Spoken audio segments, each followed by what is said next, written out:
evolusi atau mutasi masuk Halo, perkenalkan nama seksual seorang penyanyi dari kelas 12. Ih, tapi video ya. Halo, perkenalkan nama saya Kaunda Putri. Pada video kali ini saya akan membahas tentang spesiasi. Spesiasi merupakan proses pembentukan spesies baru. Ada beberapa pendapat mengenai proses spesiasi. Ada pendapat menyatakan bahwa proses spesiasi hanya terjadi karena pada masa lampau dan tidak terjadi lagi pada masa kini. Sedangkan pendapat lain menyatakan bahwa spesiasi masih berlangsung hingga kini. Proses pembentukan spesies baru secara alami atau spesies alami dibedakan menjadi beberapa jenis, yaitu yang pertama, spesies alopatrik. Spesies alopatrik terjadi karena adanya penghalang fisik seperti sungai, gunung, letak geografis, dan sebagainya. Contoh dari spesies alopatrik ini adalah hasil evolusi dari populasi burung kutilang atau finch di Kepulauan Galapagos yang terpisah dari populasi induknya di benua Amerika bagian selatan. Yang kedua, spesiasi parapatrik. Spesiasi parapatrik terjadi pada populasi yang letaknya berdekatan. Kelompok yang mereka menjadi terpisah oleh adanya variasi lingkungan. Sebagai contoh adalah rumput yang tumbuh di lingkungan toksik akan mengembangkan toleransi terhadap logam berat yang tidak dipunyai oleh rumput di sebelahnya yang tidak terpolusi. Yang ketiga adalah spesiasi simpatrik. Kasus yang menarik dari spesiasi sempat sering terjadi pada tumbuhan sebagai hasil dari poliploidi. Poliploidi adalah pertumbuhan jumlah sel atau pasangan kromosom dalam setiap sel tubuh tanaman tersebut. Kemunculan tetraploid atau 4N dari induk yang diploid atau 2N tidak bisa terjadi titik sekali terbentuk. Maka tumbuhan tetraploid tidak akan melakukan persilangan dengan anggota populasi yang diploid karena ketidakcocokan jumlah bersamaan. Perkenalkan, nama saya Makfira Nur. Pada tayangan video kali ini saya akan menjelaskan teori tentang hukum Hardy-Weinberg. Hukum Hardy-Weinberg menyatakan bahwa frekuensi alel atau gen dalam populasi tetap stabil dan tetap berada dalam keseimbangan. Berdasarkan hukum tersebut, jika terjadi perkawinan F1 yang mempunyai fenotip A besar A kecil dengan sesamanya, maka F2 hasilnya bisa dihitung secara matematis. Apabila A besar sama dengan P dan A kecil sama dengan Q, maka perkawinan antara A besar A kecil dengan A besar A kecil yang masing-masing menghasilkan gamet 1/2 A besar dan 1/2 A kecil dapat dijelaskan sebagai berikut.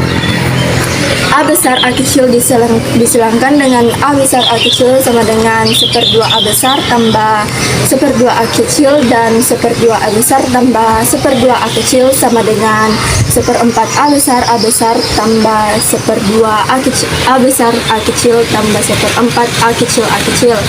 Apabila A besar diganti menjadi P dan A kecil diganti menjadi Q, maka A besar A kecil disilangkan A besar A kecil sama dengan 1/2 A besar tambah 1/2 A kecil dan 1/2 A besar dan 1/2 A kecil sama dengan 1/4 P dan tambah 1/2 Q dan 1/4 P tambah 1/2 Q sama dengan 1/4 P pangkat 2 tambah 1/2 P Q tambah 1/4 Q sama dengan P pangkat 2 tambah 2 P Q tambah Q pangkat 2.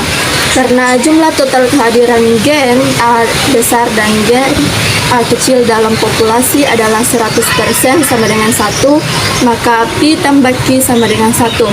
Itulah penjelasan dari hukum Hardy-Weinberg. Saya Nur Atika Rahmadani. Di sini saya akan menjelaskan frekuensi gen atau genotipe di dalam populasi.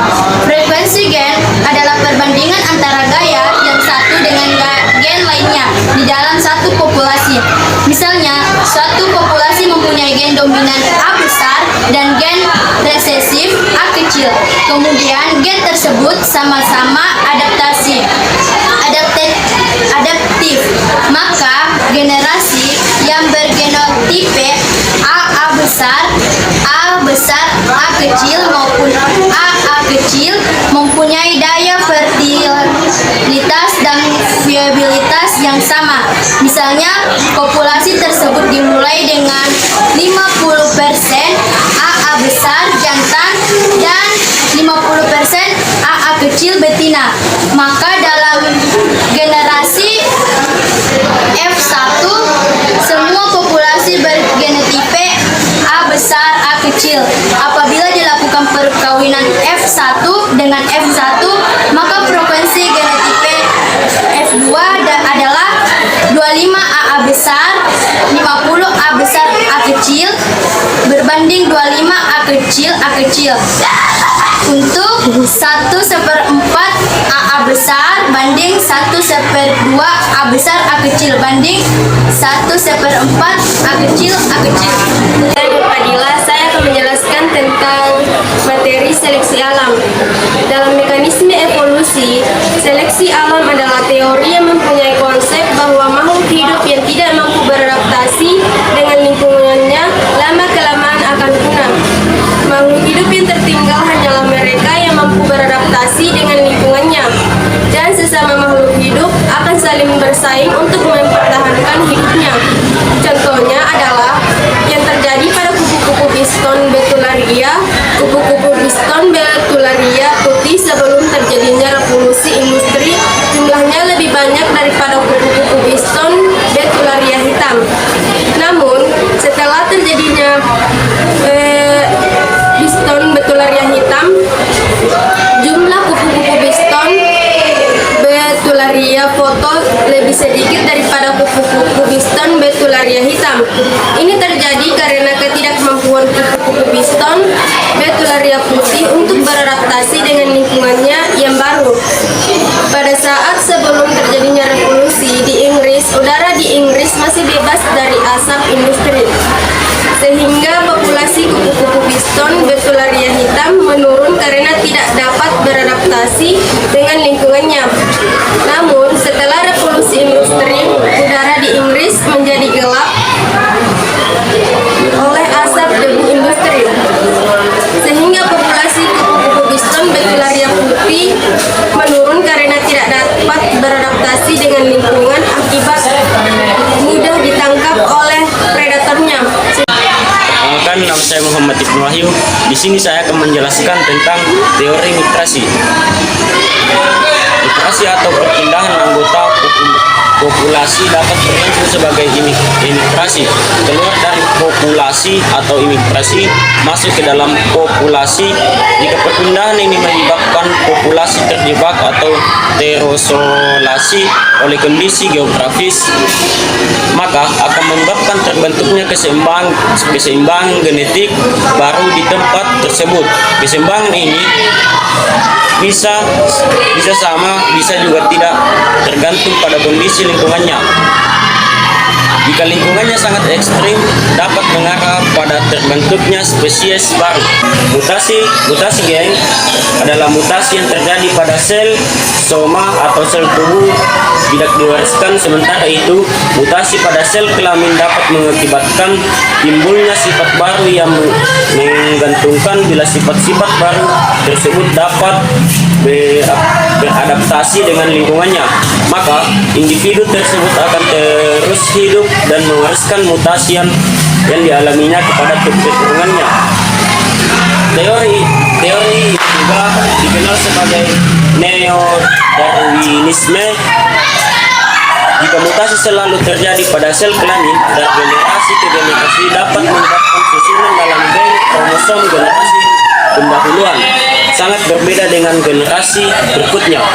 Kenalkan, nama saya Iwan. Saya akan menjelaskan rekomendasi dan seleksi. Rekomendasi yang terjadi karena reproduksi secara seksual.